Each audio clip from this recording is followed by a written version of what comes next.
역대하 말씀을 보고 있습니다. 어제는 결정적인 실수도 있었지만 그럼에도 다윗처럼 하나님을 섬긴 왕이라고 인정받은 여호사밧 왕에 대해서 좀 살펴보았습니다. 오늘은 그의 아들 여호람을 통해서 하나님이 우리에게 주시는 말씀을 좀 살펴보려고 합니다. 여호람은 어떠한 왕이었을까요? 여호람은 흔히 우리가 말하는 금수저 중에 금수저, 그러한 사람이었습니다. 아버지 여호사밧은 여러 번 전쟁을 통해서 막강한 부와 명예를 얻게 되었고요, 큰 재산을 갖게 되었습니다. 그의 재산을 이제는 자신의 마지막 때에 자신의 아들들에게 물려주게 되는데요, 그때 여호사밧은 장자로서 왕위를 받고 또 그에 걸맞는 재산도 함께 물려받습니다. 여호사밧 때 큰 승리로 얻은 국가의 사회적 신뢰도 함께 받게 되었습니다. 여호람은 명예와 권력과 재산, 모든 것을 다 얻게 되었습니다. 정말 좋은 것을 다 받은 것이죠. 아마도 말씀에 순종함으로 복을 경험했던 여호사밧이 이 모든 것은 하나님 말씀에 순종했기에 하나님이 허락하신 그런 복들이었습니다. 그것을 경험한 여호사밧이 자녀들에게 얼마나 하나님의 말씀을 강조했을지 우리는 짐작할 수 있습니다. 아마도 그 자녀들에게 하나님께서 이러한 복을 주셨다, 너희는 하나님 말씀대로 살아야 한다 라는 그런 강조들을 많이 했을 것입니다. 그런데 그러한 장자의 모습, 여호람의 모습은 오늘 말씀 보니까요, 정반대의 길로 들어서는 것을 볼 수 있습니다. 그리고 8년 만에 자신에게 주어진 모든 것들을 소위 모두 다 말아먹는, 모두 다 완전히 패망하는 그러한 결과를 오늘 말씀을 통해서 확인할 수 있습니다. 32살에 시작한 왕위는 40살에 창자가 빠져나오는 중병을 앓다가 그렇게 허무하게 끝이 나게 되고요, 21장 마지막에 보면 그가 죽었을 때 그의 죽음을 위하여 분향하는 사람이 아무도 없었다라고 말합니다. 왕이 죽었는데 분향하는 사람이 없습니다. 오히려 백성과 신하들은 차라리 잘 죽었다 라고 이렇게 말할 정도로 아무도 그를 좋아하지 않았고 존경하지 않았으며 그를 아끼지도 않았고 그의 죽음에 슬퍼하거나 애도하는 사람도 아무도 없었습니다. 모든 것을 가진 자 같았지만 그 짧은 기간 그의 모든 것들은 사라져 버렸습니다. 무엇이 그를 그렇게 만들었을까요? 바로 그가 저지른 8년 동안의 악행 때문입니다. 그 악행이 무엇일까요? 4절 말씀을 한번 보십시오. 그는 자신의 형제 6명과 그를 추종하는 사람을 왕위를 받자마자 모두 죽였다고 기록합니다. 자신의 왕위에 걸림돌이 되는 정적들을 모두 숙청하는 일을 했던 것이죠. 또 두 번째는 11절 말씀 한번 보십시오. 여호람이 또 유다 여러 산에 산당을 세워 예루살렘 주민으로 음행하게 하고 또 유다를 미혹하게 하였으므로, 역대기 저자는 이 음행을 하게 한 이 사건을 두고 그가 하나님을 버렸다고 표현합니다. 여호람이 하나님을 버린 것입니다. 유다의 곳곳에 바알 신산당을 세우고요, 온 나라가 타락의 길을 걷도록 동조하고 그렇게 만든 여호람의 악 영향은 너무나 대단했습니다. 너무나 컸습니다. 여기서 바알 신이라는 것은 농사를 주관하는 신을 말합니다. 풍요를 위해서 바알 신이 여신 아세라 신과 함께 교접을 할 때 하늘에서 비가 내린다고 생각을 했습니다. 그래서 사람들은 어떻게 했을까요? 그 신들의 성욕을 부추기기 위해서 신전에서 남사제와 여사제가 그렇게 음란한 행위를 하는 것이죠. 그것에 유다 사람들이 빠졌습니다. 풍요를 주는 것은 하나님이 아니라 바알 신이다, 아세라 신이다라는 그러한 우상 숭배에 빠졌던 것입니다. 하나님이 가장 싫어하시는 게 우상 숭배이지요. 유다 백성들이 이제 그 짓을 하게 된 것입니다. 아버지 여호사밧이 물려준 재산과 신앙을 이제 모두 다 까먹고 나라를 파탄으로 이끌어가고 있습니다. 이렇게 짧은 단시간에 유다가 이렇게까지 망가지고 하나님 보시기에 악을 행하는 그런 근본적 이유가 무엇일까요? 6절의 말씀에 그 답이 있습니다. 그가 이스라엘의 왕들의 길로 행하여 아합의 집과 같이 하였으니 이는 아합의 딸이 그의 아내가 되었습니다. 우리 어제 말씀에서 보았습니다. 여호사밧이 아합 왕과 교류하기 위해서 자신의 아들 딸들을 혼인을 시켰죠. 그 말씀이 지금 이 말씀입니다. 바로 자신의 아내 아달랴의 꼬임과 말에 여호람은 넘어갔던 것입니다. 그의 아내가 누구였습니까? 바로 북이스라엘의 아합 왕과 이세벨의 딸 아달랴였습니다. 정말 모전여전이죠. 왜냐하면 성경에 나오는 모든 악녀 중에 악녀로 대변되는 사람이 바로 이세벨이기 때문입니다. 판무파탈의 대명사, 가장 악한 여자였던 이세벨, 그의 딸이 바로 여호람의 아내가 된 것입니다. 어머니 이세벨은 풍요와 음란을 조장하는 그 바알신을 북이스라엘 땅에 널리 퍼지게 해서 북이스라엘이 망하게 하는 데 일조했고요. 딸 아달랴는 무엇을 했습니까? 지금 남유다를 타락의 길로 이끌고 있습니다. 또 이세벨은 자신의 권력욕을 위해서 방해가 되는 하나님의 종들을 가차없이 모두 다 죽였습니다. 아달랴는 자신의 권력에 방해가 될 시동생들을 남유다에서 모두 죽였습니다. 어머니 이세벨은 마음이 약한 아합 왕에게 악을 행하도록 계속 압력을 넣고 부추겼고요. 딸 아달랴는 여호람을 꼬셔서 유다의 악을 행하도록 만들었습니다. 모녀의 손에 의해서 지금 북이스라엘과 남유다가 아주 죄악에 관영한, 그리고 아주 혼란 속으로 지금 빠져드는 것을 볼 수가 있습니다. 이렇게 하나님 보시기에 악을 저질렀던 여호람의 결과는 어떻게 되었을까요? 그리고 그 죄의 대가 지불은 무엇일까요? 오늘 말씀 보면 그의 통제권에 있던 에돔이란 나라와 림나라는 나라가 유다의 지배에서 벗어나게 됩니다. 그리고 또 14절 말씀 한번 보십시오. 여호와가 내 백성과 내 자녀들과 내 아내들과 내 모든 재물을 큰 재앙으로 치시리라. 15절 말씀입니다. 또 너는 창자의 중병이 들고 그 병이 날로 중하여 창자가 빠져나오리라 하였더라. 결국 이 예언들은 어떻게 됩니까? 블레셋과 아라비아라는 나라가 유다를 공격해서 모든 것이 성취됩니다. 그리고 하나님께서 여호람의 육체를 치셔서 창자가 튀어나오는, 그 창자의 중병을 앓는 그러한 만로를 겪게 하십니다. 그의 불순종의 인생은 너무나 비참한 만로를 보여주고 있습니다. 혹시 이 본문을 보시면서 여호람, 이 구약에 있었던 이 여호람의 이야기가 우리와 무관하다고 느끼십니까? 별로 우리의 삶과는, 나는 왕도 아니고 또 이때의 시대도 아닌데 과연 이 여호람의 이야기가 나와 어떠한 관계가 있을까? 여호람을 통해서 우리에게 주시는 말씀이 무엇일까요? 중요한 말씀이 7절에 그 말씀이 있습니다. 함께 볼까요? 여호와께서 다윗의 집을 멸하기를 즐겨하지 아니하셨음은 이전에 다윗과 더불어 언약을 세우시고 또 다윗과 그의 자손에게 항상 등불을 주겠다고 말씀하셨습니다. 6절 마지막에 보면 그가 여호와 보시기에 악을 행하였으나 라고 되어 있습니다. 그리고 7절에 다윗의 언약으로, 다윗의 언약 때문에 그들을 진멸하지 않으시는 하나님의 은혜를 확인할 수 있습니다. 이렇게 타락하고 이렇게 배반하고 이렇게 사람을 죽여도, 그리고 하나님을 버리고 떠난 그 여호람의 죄 때문에 유다가 멸망받기에 합당한데 하나님께서는 다윗의 언약 때문에 그 일을 하지 않으신다는 것입니다.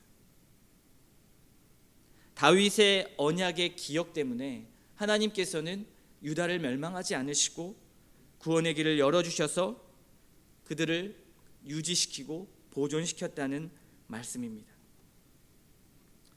전 이 말씀 보면서 많은 생각을 하게 되었습니다. 죄를 짓고 하나님 앞에 은혜를 구하는 것, 과연 이 관계가 어떠한 관계일까를 생각해 보았습니다. 일단 여호람의 죄를 살펴보면 우리의 죄와 너무나 다를 것이 없다는 것을 우리는 확인할 수 있습니다. 그는 구약의 왕이었고 우리는 그저 발전된 현대를 살아가는 하나의 시민이기 때문에 다르다. 그것이 아니라 죄는 여전히 동일합니다. 금수저는 우리가 아닐지라도 하나님이 나에게 허락하신 것들에 감사하면서 그렇게 살지 않고 더 좋은 것을 추구하고 더 나은 것을 갖기를 원하고, 그리고 내게 가지고 있는 것들을 지키기 위해서 다른 사람이 불행한 것은 아무렇지도 않은 세상, 다른 사람이 아프고 상처받는 것은 전혀 신경 쓰지 않는 그런 나의 모습을 보면 실제로 여호람이 왕위를 지키기 위해서, 자신의 것을 지키기 위해서, 더 나은 삶을 위해서 자신의 가족까지 죽이는 이 모든 것, 이것과 다를 바 없는 죄입니다. 여호람은 바알신을 섬겼고 아내의 말에 따라 거룩한 하나님의 백성들이 우상 숭배를 하도록 만들었습니다. 우리는 어떻습니까? 풍요를 위해서, 더 나은 삶을 위해서 하나님 외에 다른 것들을 숭배하고 다른 것들을 더 사랑하고 따라가지는 않습니까? 저는 이것이 지금 이 세상을 붙잡고 있고 교회를 잠식하고 있다고 생각합니다. 저는 그것이 감히 돈이라고 말하고 싶고, 저는 그것이 감히 쾌락과 욕심이라고 말씀드리고 싶습니다. 저는 그것이 감히 자기 중심적 만족에 사로잡힌 사람들의 모습이라고 지적하고 싶습니다. 우리는 이미 어쩌면 여호람이 저질렀던 8년간의 죄악보다 더 많은 죄악들을 끊임없이 짓고 있는지를 모릅니다. 여호람이 아달랴의 말에 휘둘려서 하나님을 보지 못하고 신뢰하지 못하는 것처럼 현대를 살아가는 우리들에게는 세상이 말해주는 어떤 잘 사는 법, 자기개발법, 정보, 삶을 대처하는 방법에 더욱 귀를 기울이고 있지는 않습니까? 이것이 우상 숭배입니다. 이것은 자신의 시간을 쓰는 것을 진단해 보면 금방 알 수 있습니다. 하나님의 말씀보다 유튜버들이 전해주는 정보가 달콤하고 재미있고 인생을 준비해 나가는 데는 훨씬 더 유익한 것처럼 그렇게 시간을 쓰고 하루를 보내고 계시지는 않습니까? 결코 하나님께서 우리에게 말씀하실 기회조차 드리지 않고 말씀을 대하지 않고 하나님에 대해서 쓰는 시간은 전혀 없고, 그러나 핸드폰과 TV 매체, 인터넷에는 우리가 마음껏 시간을 쓰고 있지는 않습니까? 오늘 말씀의 여호람은 천하의 나쁜 놈입니다. 그렇죠. 그런데 우리는 쉽게 그를 정죄할 수 없습니다. 왜 그렇습니까? 여호람은 자신이 그 모든 죄의 대가를 지불받았습니다. 모두 패망했죠. 자기의 사랑하는 아내, 자녀, 국가, 자신의 육체까지 모두 다 그 죄에 합당한 대가를 받았습니다. 그리고 죽음과 파멸로 결국 자신은 그렇게 망하게 된 것입니다. 만약 하나님께서 그에게 어떠한 그러한 징벌들을 하실 때 그가 돌이키고 회개했다면 어땠을까요? 그렇지 않았기 때문에 여호람은 가장 악한 왕 중의 왕으로 성경에 기록되었습니다. 그렇다면 우리가 짓는 죄들, 우리의 죄의 대가는 어디로 가게 될까요? 다행히 예수님이 우리의 모든 죄를 막아주시고 처리해 주신다는 안도감이 있으십니까? 저는 오늘 여러분과 나누고 싶은 것은 바로 이 지점입니다. 저는 종종 죄를 대하는 나의 모습이 매우 나태해지는 것을 발견하곤 합니다.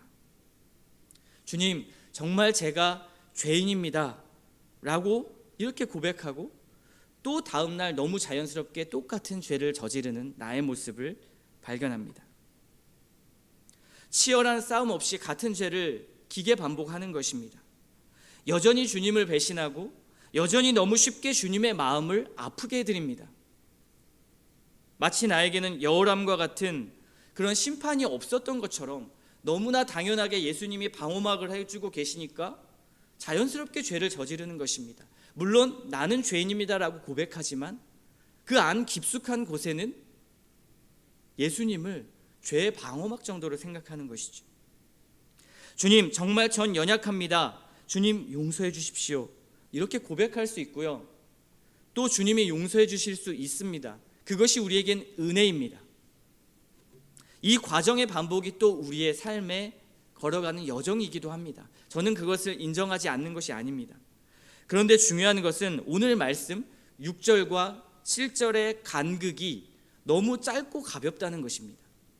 6절 마지막 말씀이 무엇이었습니까? 그가 여호와 보시기에 악을 행하였으나 라고 말씀하죠. 그리고 7절에 바로 언약의 은혜로 진멸하지 않으시는 하나님의 은혜가 등장합니다. 6절에서 7절의 간극이 너무 짧습니다. 너무 당연한 것이죠. 죄에 대하여 회개는 하지만 하나님을 향해 부정한 나의 모습을 보면서 아파하는 그 마음보다는 하나님의 은혜와 그 사랑의 면죄부를 기대하는 것입니다.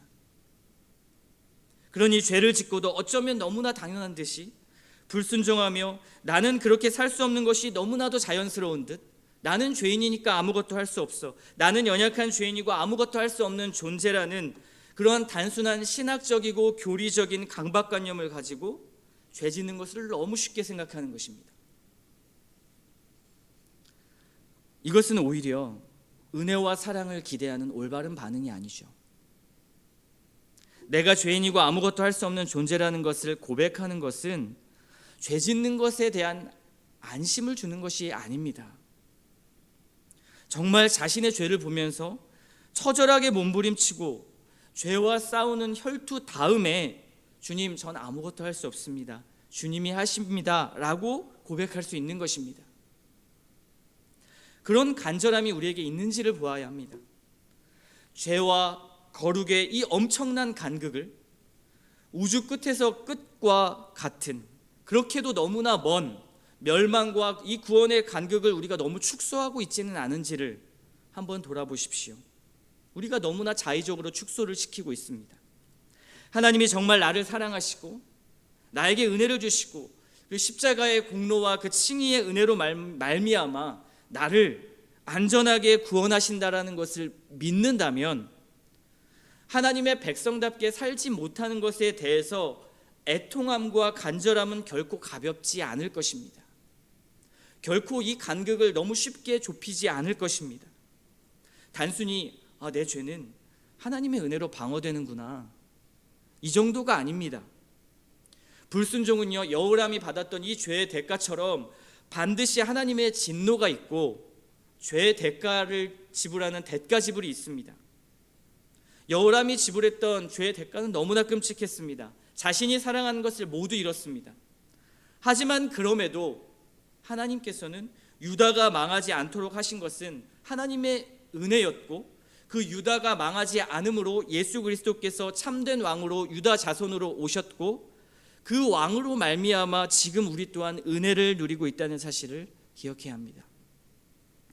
예수님이 여호람과 같은 이 끔찍한 우리의 죄를 담당하셨다라는 것은 어마어마한 일입니다. 우리의 믿음과 삶이 그렇게 쉽게 의인이라고 정의 내려지고 쉽게 우리의 죄가 사면되고 용서되는 것으로 생각해서는 안 됩니다.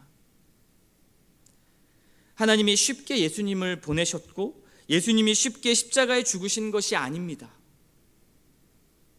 창조주 삼위 하나님께서 자신들의 관계를 단절시키시며 거룩과 능력의 하나님께서 가장 큰 고통과 절망을 맛보시면서 철저한 자기 부인과 순종으로 십자가에 달려 돌아가시고 그것으로 말미암아 우리가 어떻게 살아야 할지를 보여주신 것입니다.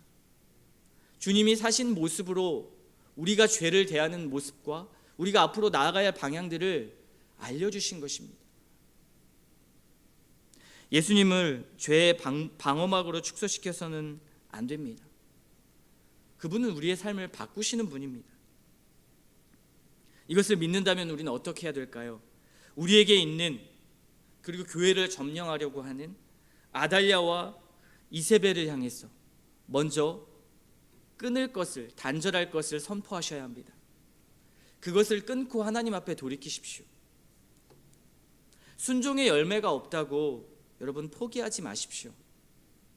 나는 할 수 없어요라는 이 고백은 하나님 말씀에 순종할 수 없어요라는 의미가 아니라 주님이 없으면 아무것도 할 수 없어요라는 고백입니다. 나는 할 수 없어요라는 의미는 죄와 싸워 이길 수 없어요라는 의미가 아니라 주님 없이는 죄와 싸울 수 없어요라는 의미입니다.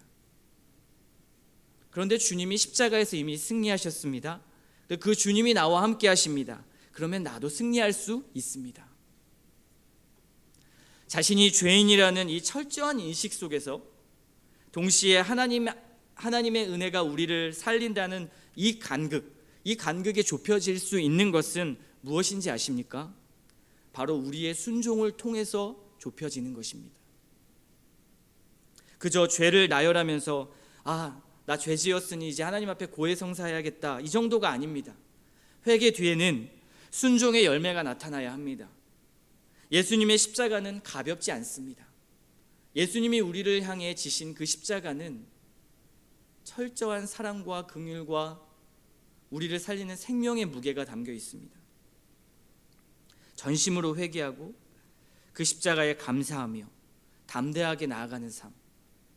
내가 순종을 할 수 없어, 나는 아무것도 할 수 없어가 아니라 주님이 함께 하시면 나는 죄와 싸울 수 있고, 비록 내가 넘어진다 해도 주님이 일으켜시면 나는 다시 일어날 수 있어라는 그 믿음이 우리를 순종으로 이끌고, 그 순종의 열매가 단순히 우리가 죄짓고 하나님의 은혜를 의지합니다라는 이 가벼운 그런 회개가 아니라 철저하게 하나님과의 관계 속에서 주님을 사랑함으로 아파하고 애통하고 세상 속에서 그 아픔과 애통을 가지고 다른 사람을 긍휼히 여기고 다른 사람을 안타까이 여기는 그런 마음들이 생겨나는 것입니다. 그래서 오늘 말씀을 통해서 오늘 예수님께서 우리에게 주신 그 은혜를 가볍게 생각하지 말고 이제는 그 말씀 앞에 내 자신을 돌아보고 주님이 이끄시는 순종으로 나아갈 수 있게 해달라고 기도하는 이 아침 시간 되시기를 축복합니다.